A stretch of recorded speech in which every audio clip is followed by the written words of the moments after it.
चुकलो मी. मला माफ करा हो. मला माफ करा. गौरे, का गेलीस मला सोडून?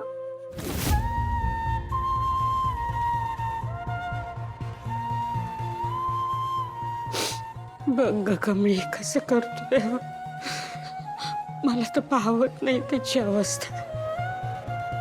काय झालं एवढं कोणालाच सांगत नाहीये तू. आतल्या आत नुसतं कुडत बसलाय. पण माझी खात्री आहे नक्की काहीतरी खूप वाईट घडलं असणार आहे ग.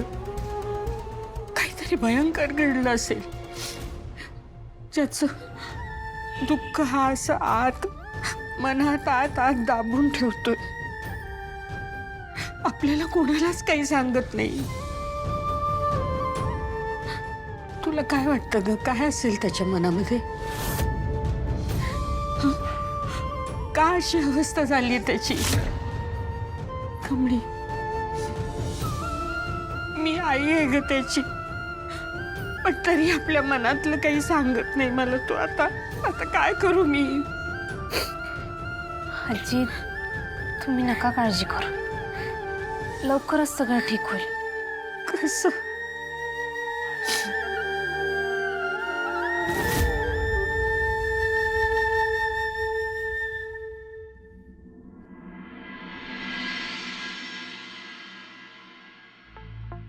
ऋषी सर, या बाबतीत काही बोलायचंय तुम्हाला? सर, मी काल सांगितलं तेच. या मुलांनी माझ्या बहिणीची छेड काढली. माणुसकी म्हणून मी एकदा त्याला शांतपणे सांगितलं आणि एकदाच. तो ऐकला नाही. त्यांनी परत तेच केलं आणि म्हणून मला हे पाऊल उचलावं लागलं. सर, हा मुलगा आत्ताच्या आत्ता रस्टिकेट झाला पाहिजे कॉलेजमधनं. मी सोडणार नाही तुम्हाला.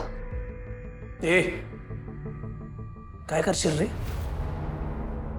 तुला काय करायचं ते कर. NC वगैरे हवं ते कर. मला फरक पडत नाही. And let me tell you once again, परत जर माझ्या बहिणीकडे बघितलंस जरी तरी I will bloody kill you. अरे ऋषी सर, जरा शांत व्हा तुम्ही. लक्षात घ्या की तुमच्या विरोधात NC झालेली आहे. तुम्हाला माहीत नसेल पण बाहेर कुजबूज सुरू झालेली आणि या अशा बातम्या पसरायला वेळ लागत नाही. सर, कॉलेजमधली मुलं मुलीची छेड काढतायत आणि तुम्हाला कॉलेजच्या नावाची पडली. आणि हे अन्नपूर्णा महाजनांचं कॉलेज आहे सर. चला, हा विषय आता आपण त्यांच्याकडे घेऊन जाऊया. बघूयात त्यांना मुलींच्या सेफ्टीची काळजी आहे का कॉलेजच्या नावाची. चला. नाही नाही, म्हणजे लगेच अगदी मॅडमपर्यंत जाण्याची काही गरज नाही आहे. मी आहे ना इथे. मी करतो, हँडल करतो.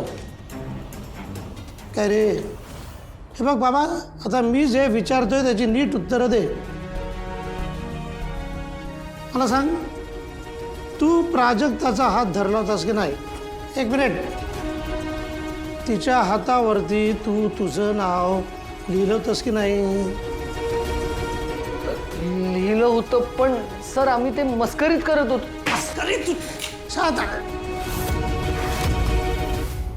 शांत व्हा, शांत व्हा. मी बघतोय ना. शांत व्हा प्लीज. शांत व्हा तुम्ही जरा. ए बाबा, तू जे काय केलंस ना ते सगळं CCTV मध्ये कैद झालेलं आहे. आणि कोणत्याही मुलीचा तिच्या परवानगीशिवाय हात धरणं हा मोठा गुन्हा आहे. तू एक काम कर, तू उद्याच तुझ्या आईवडिलांना इथे घेऊन ये. आणि मी तुला रस्टिकेट करायचं आहे का तू स्वतःहून निघून जातोयस हे तुझं तू ठरव.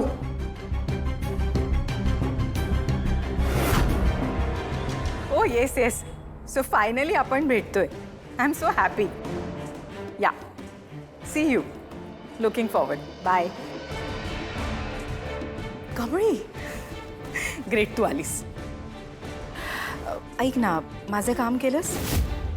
मी तुला सांगितलं होतं की या मुलींपैकी एका मुलीचा फोटो ऋषीला दाखव. आवडली का त्याला मुलगी? काय आहे, मी आता त्या मुलीला भेटणार आहे.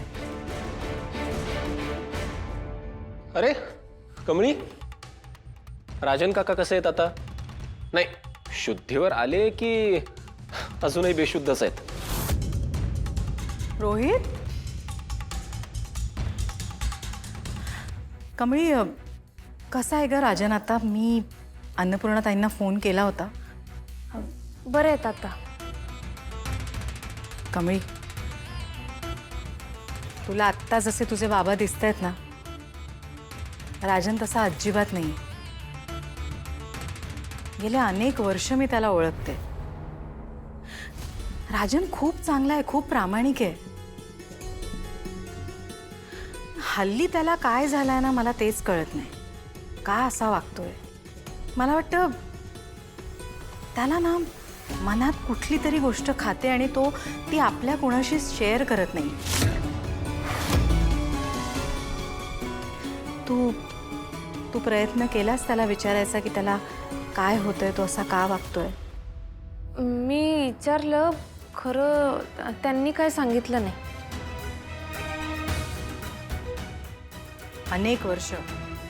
अनेक वर्ष राजननी आणि अन्नपूर्णाताईंनी तुझी वाट बघितली कमळी.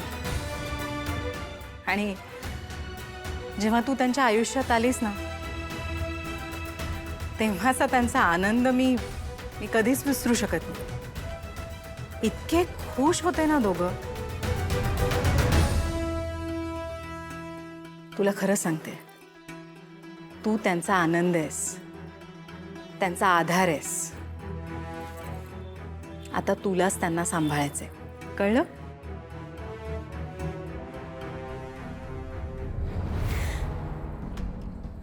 ऋषी, काय आटोपलं लेक्चर? चल कमळे, अभ्यासाला बसूया.